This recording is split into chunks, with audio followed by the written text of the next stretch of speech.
اور اب ذرا چلتے ہیں لاڑکانہ میں تعلیمی سہولتوں کا جائزہ لینے، اور یہاں 1.55 کروڑ روپے کے بجٹ میں 1,72,000 بچے پرائمری میں داخل کیے جاتے ہیں، اور یہاں سے کالج پہنچنے والوں کی تعداد 10,000 کے قریب ہے۔ اس طرح تقریباً 1,60,000 سے زائد بچے تعلیم کو خیر بات کہہ دیتے ہیں۔ تفصیلات طارق دورانی کی رپورٹ میں۔ 12 لاکھ آبادی کے حامل ضلع لاڑکانہ کا تعلیمی بجٹ 1.55 کروڑ روپے سالانہ ہے۔ ضلع بھر میں primary, elementary, middle, high, girls اور بوائز اسکول کی تعداد 1428 ہے، جبکہ 6 کالجز بھی قائم ہیں، جن میں 1 انٹرمیڈیٹ، 1 گرلز اور 4 ڈگری کالجز شامل ہیں۔ ان تمام اسکولز اور کالجز میں اس وقت 2,73,745 طلبہ و طالبات زیر تعلیم ہیں۔ 1.55 کروڑ روپے کے تعلیمی بجٹ میں سے اسکولوں کے لیے 1.43 کروڑ روپے جبکہ کالجز کے لیے 12 کروڑ روپے مختص ہیں۔ ایڈیو ایجوکیشن کے مطابق ضلع بھر کے اسکولوں میں 6,233 اساتذہ اپنے فرائض سر انجام دے رہے ہیں، جن میں 4,578 مرد اور 1,655 خواتین اساتذہ شامل ہیں۔ اس کے باوجود بھی ضلع میں 530 اساتذہ کی کمی ہے۔ اسی طرح 1,428 اسکولوں میں سے 988 اسکولوں کی عمارتوں کی حالت یا تو مخدوش ہے یا جن پر قبضہ ہو چکا ہے۔ ان عمارتوں میں 155 مخدوش ہیں، جبکہ 5 پر بااثر افراد کا قبضہ ہے۔ 647 اسکولوں کی عمارتوں کو مرمت کی ضرورت ہے، جبکہ 181 اسکولوں میں بچے کھلے آسمان تلے تعلیم حاصل کرنے پر مجبور ہیں۔ ضلع لاڑکانہ میں محکمہ تعلیم کی جانب سے 6 سے 8ویں جماعت کی طالبات کو 2,400 روپے ماہانہ وظیفہ اور تمام طلبہ و طالبات کو مفت کتابیں فراہم کی جاتی ہیں۔ اسی طرح ضلع لاڑکانہ میں قائم 6 کالجز میں 381 پروفیسرز اپنے فرائض سر انجام دے رہے ہیں، جبکہ ان کالجز میں بھی 156 پروفیسروں کی کمی ہے۔ پاکستان میں جہاں شرح خواندگی کی کمی ہے، وہیں حکومت کی جانب سے یومیہ فی طالب علم لاڑکانہ ضلع میں 15.5 روپے خرچ کیے جاتے ہیں، جس سے شرح خواندگی میں اضافہ ممکن نہیں۔ طارق محمود درانی، دنیا نیوز، لاڑکانہ۔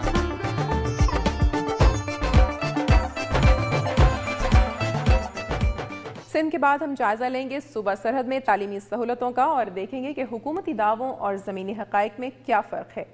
6 کروڑ روپے سے زائد ترقیاتی بجٹ کے ساتھ پرائمری اسکولوں کی تعداد میں 0.83% ہی اضافہ ہوا ہے، جبکہ 38 بچوں کے لیے صرف 1 استاد موجود ہے، جو کہ مڈل میں آ کر 40 بچوں تک پہنچ جاتا ہے۔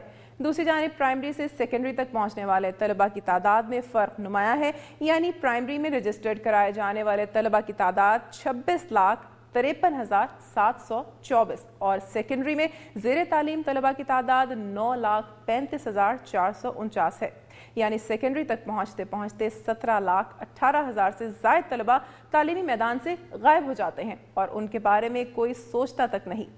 مزید تفصیلات انیلا شاہین سے۔ رواں مالی سال کے دوران دیگر تمام شعبوں کے مقابلے میں تعلیم کے لیے سب سے زیادہ غیر ترقیاتی اخراجات مختص کیے گئے ہیں۔ حکومت اس سال تعلیم کے شعبے میں 2.24 کروڑ روپے خرچ کرے گی، جو پچھلے سال کی نسبت 18% زیادہ ہے۔ مالی سال 2009-2010 میں تعلیم کے شعبے میں ترقیاتی پروگرام کی مد میں 6 کروڑ روپے کی لاگت سے مجموعی طور پر 91 اسکیموں پر کام جاری ہے، جس میں 58 گزشتہ اور 33 نئے منصوبے شامل ہیں۔ صوبہ سرحد میں 2005-2006 میں لڑکوں کے پرائمری اسکولوں کی تعداد 22,183 تھی، جو 2007 اور 8 میں بڑھ کر 22,466 ہو گئی۔ اس طرح لڑکوں کے پرائمری اسکولوں میں اضافے کی شرح 0.83% رہی، جبکہ لڑکیوں کے پرائمری اسکول میں اضافے کی شرح 2.14% رہی۔ پرائمری اسکولوں میں اساتذہ کی مجموعی تعداد 71,039 ہے۔ اس طرح اگر شرح دیکھی جائے تو ہر 38 بچوں کی کلاس کے لیے 1 استاد موجود ہے۔ اس وقت صوبہ بھر میں پہلی سے 5ویں تک تعلیم دینے والے مدرسہ اسکولوں کی تعداد 2,789 ہے، جبکہ ان اسکولوں میں تعلیم حاصل کرنے والے طلباء کی تعداد 1,17,014 ہے، جبکہ اساتذہ کی تعداد 3,280 ہے۔ اسی طرح لڑکوں کے مڈل اسکولوں کی تعداد صوبہ بھر میں 1,532، جبکہ لڑکیوں کے لیے 2,416 ہے۔ مڈل اسکولوں میں پڑھنے والے طلباء اور طالبات کی تعداد 6,22,317، جبکہ اساتذہ کی تعداد 15,397 ہے۔ گویا صوبہ سرحد میں مڈل اسکولوں کے ہر 40 طلباء اور طالبات کے لیے 1 استاد موجود ہے۔ اسی طرح اگر ہائی اور ہائر سیکنڈری اسکولوں کی بات کی جائے تو صوبہ سرحد میں اس وقت لڑکوں کے 1,618 ہائی جبکہ 1,173 ہائر سیکنڈری اسکولز موجود ہیں۔ لڑکیوں کے لیے 445 ہائی اسکول جبکہ 272 ہائر سیکنڈری اسکول بھی کام کر رہے ہیں۔ صوبہ سرحد میں 119 ڈگری کالجز جبکہ 14 پوسٹ گریجویٹ کالجز بھی موجود ہیں۔ ٹیکنیکل ایجوکیشن کے شعبے میں بھی صوبہ سرحد میں اس وقت 20 پولی ٹیکنک انسٹیٹیوشنز اور کالجز آف ٹیکنالوجی سمیت 19 کالجز برائے مینجمنٹ سائنسز اور 27 ٹیکنیکل ووکیشنل سینٹرز کام کر کر رہے ہیں۔ پرائمری سطح پر 5 سے 9 سال تک کی عمر کے بچوں کی شرح 69.89% ہے، جس میں 77.52% طلباء اور 61.33% طالبات شامل ہیں۔ مڈل تعلیمی اداروں میں 10 سے 12 سال تک کی عمر کے بچوں کی شرح 29.18% ہے، جس میں 36.96% طلباء اور 20.41% طالبات ہے، جبکہ ہائی اسکول کی سطح پر 13 سال سے زائد بچوں کی شرح 26.49% ہے، جس میں 35.3 طلباء اور 17.1 طالبات شامل ہیں۔ یوں صوبہ سرحد میں مجموعی طور پر 47% بچے تعلیم حاصل کر رہے ہیں، جن میں 67% طلباء اور 28% طالبات کی نمائندگی ہے۔ مالی سال 2009-2010 کے دوران صوبہ بھر میں 27,471 مختلف اسکولوں کے انتظام اور وہاں تعلیم کی فراہمی کا انتظام کیا جائے گا۔ نئے اسکولوں میں اساتذہ کی تعیناتی کے لیے 357 نئی آسامیوں کی گنجائش بھی رکھی گئی ہے۔ مردان میں عبدالولی خان یونیورسٹی قائم کی گئی ہے، جس کے لیے گزشتہ سال 85 ملین جبکہ رواں مالی سال میں 50 ملین روپے کی رقم فراہم کی گئی ہے۔ صوبائی حکومت پرائمری سے ثانوی سطح تک طلباء کے لیے تدریسی کتب مفت فراہم کر رہی ہے۔ اس مقصد کے لیے اس سال 800 ملین روپے مختص کیے گئے ہیں۔ نمایاں پوزیشن حاصل کرنے والی سرکاری ہائی اسکولوں کی طالبات کو ماہانہ وظیفے کی مد میں 700 ملین روپے مختص کیے گئے ہیں، جبکہ نادار اور ذہین طلباء اور طالبات کو صوبے کے معیاری نجی تعلیمی اداروں میں سرکاری خرچ پر تعلیم دینے کے لیے اسکیم شروع کی گئی ہے، جس میں 10 ملین روپے خرچ کیے جائیں گے۔ صوبائی حکومت تعلیم کے معیار کو بہتر بنانے کے لیے ٹھوس اور سنجیدہ اقدامات کر رہی ہے، تاہم رقم مختص کرنے کے بعد اس کے صحیح استعمال کرنا بھی حکومت کی اولین ذمہ داری ہے۔ کیمرہ مین معین علی کے ساتھ انیلا شاہین، دنیا نیوز، پشاور۔ کوہاٹ اور چارسدہ میں بھی تعلیم کے شعبے کی صورتحال باقی علاقوں سے مختلف نظر نہیں آتی، جہاں سہولتوں کی کمی بھی نظر آتی ہے اور عمارتوں کی خستہ حالی بھی۔ کوہاٹ میں 70% اسکول تمام بنیادی سہولیات سے محروم ہیں۔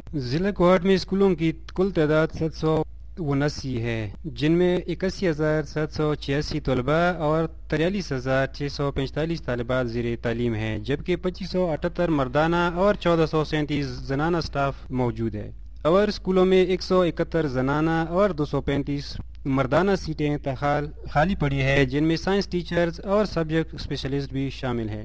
محکمہ تعلیم کوہاٹ کو 82 کروڑ 96,11,600 روپے سالانہ بجٹ کی صورت میں ملتے ہیں، جن میں نان سیلری کی مد میں ملنے والی 3 کروڑ 80,61,500 کی رقم بھی شامل ہے۔ مرمتی کام کے لیے سالانہ 2 کروڑ 51,32,000 کا خصوصی فنڈ بھی شامل ہے، لیکن اس کے باوجود 70% سے زائد اسکول پانی، بجلی، فرنیچر اور کھیل کے میدان سمیت تمام سہولیات سے محروم ہے۔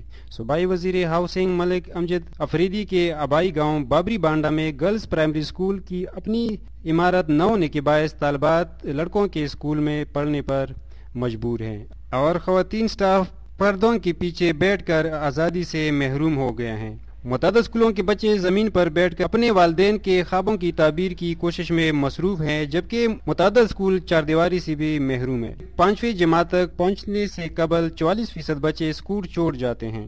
ضلع کوہاٹ کی شرح خواندگی 51% ہے۔ حکومت کو چاہیے کہ اسکول نہ بھیجنے والے بچوں کے والدین کے لیے قانون وضع کرے اور سالانہ ملنے والی رقم کے صحیح استعمال کے لیے ٹھوس اقدامات کرے۔ منور اورکزئی، دنیا نیوز، کوہاٹ۔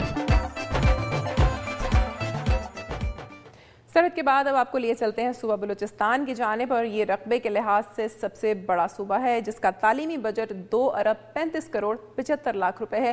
تعلیمی میدان میں پسماندگی واضح ہے، جبکہ مرحوم صوبائی وزیر تعلیم شفیق احمد خان نے خود اس بات کا اعتراف کیا تھا کہ صوبے میں 2500 سے زائد گوسٹ اسکول موجود ہیں۔ یہی وجہ ہے کہ حکومتی ترجیحات میں شامل ہونے کے باوجود شعبہ تعلیم کے نتائج متاثر کن نہیں ہیں۔ تفصیلات محمد جہانگیر سے۔ صوبہ بلوچستان میں تعلیم کے شعبے کی بہتری کے لیے صوبائی بجٹ سے 2 ارب 35 کروڑ 75 لاکھ روپے مختص کیے گئے ہیں، اور سال 2010 اور 9 کے بجٹ میں تعلیم کا شعبہ حکومتی ترجیحات میں شامل ہے۔ ملک کے دیگر صوبوں کی بنسبت جہاں بلوچستان دیگر شعبوں میں پیچھے ہے، وہیں تعلیمی میدان میں بھی اس کی پسماندگی قابل ذکر ہے۔ 30 اضلاع پر مشتمل صوبہ بلوچستان میں اس وقت 5 یونیورسٹیاں، 35 ڈگری کالجز، 61 انٹر کالجز، جبکہ 594 ہائی سکولز، 899 مڈل سکولز اور پرائمری سکولوں کی تعداد 10,666 ہے۔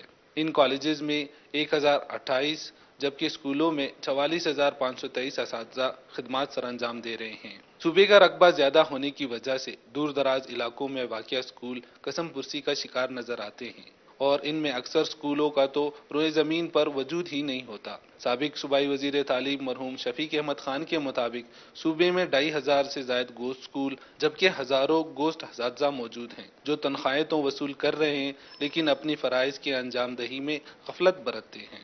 اس کے علاوہ زیارت مکران اور تربت میں آنے والے قدرتی آفات سے تباہ ہونے والے تعلیمی اداروں کی بحالی میں بھی حکومت کی جانب سے فعال کردار نظر نہیں آتا۔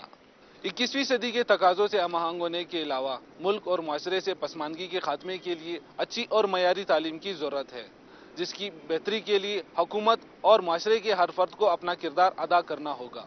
کیمرہ مین ارشاد ربانی کے ساتھ محمد جہانگیر، دنیا نیوز، کوئٹہ۔